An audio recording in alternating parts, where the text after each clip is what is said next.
It's a pretty sobering thought, isn't it?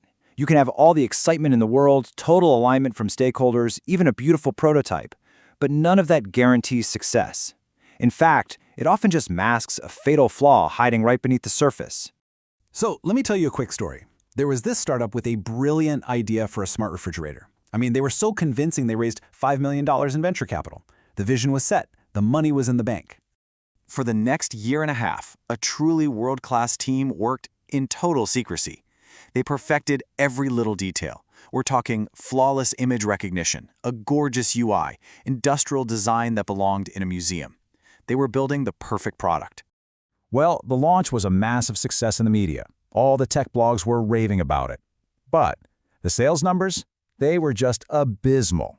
And within 6 months, the company was on the verge of total collapse. So what on earth went wrong? They fell into what I call the good idea trap. You see, they were so focused on building the solution, on building the thing right, that they never stopped to question if they were building the right thing in the first place. They built a product, sure, but they never really tested their assumptions. The antidote to this trap is the assumption miner mindset, and it completely flips the script. Your job as a leader isn't to validate your team's idea, it's to help them find the single riskiest hypothesis that could kill it, and then test that one thing first. Okay, so how do you actually do this? Well, it's not just a vague mindset. It's a practical, prescriptive framework. Think of it as a toolkit for digging up all those hidden risks before they can blow up your project. And it really just boils down to 3 core steps. First, you get really specific and map out the user's journey with the idea. Then, you generate a list of all the things you believe to be true for this to work. And finally, you prioritize that list to find the one that matters most, right now. Now, the real power of this framework comes in step 2. To make sure you don't have any blind spots, you generate assumptions across these 5 key categories. A lot of teams get stuck on feasibility. Can we build it? But the real killers, the ones that sink companies, are almost always hiding in desirability. Do they even want it? And here's the most crucial step. Prioritization. You plot every single one of your assumptions on this simple map. And your target, your bullseye, is that top left quadrant.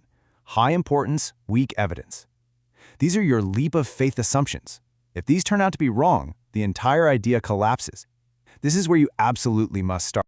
All right, let's see how this works in the real world. We're going to go back to that smart fridge idea, but this time, let's imagine a team that's using the assumption miner framework right from day one. So they didn't write a single line of code. They didn't design a single screen. They just mapped their assumptions, and immediately it was crystal clear. Their biggest leap of faith was about desirability. Their entire multi-million-dollar business rested on this one unproven belief. And this right here, this is the strategic shift. The first team spent millions of dollars asking, "Do you like our solution?" The second team asked a completely different question. What's the fastest, cheapest way to find out if we're fundamentally wrong? One seeks validation, the other one seeks the truth. So what did it cost to test that massive, company-killing assumption? About $500. They just ran a simple concierge experiment, basically acting as a manual smart fridge for about 20 people, just by having them text photos of what was inside. And how long did it take to get their answer? 1 week. After just 7 days, it was obvious. People found it to be more trouble than it was worth. Just think about that. They learned for $500 what cost the first team $5 million and their entire company to discover.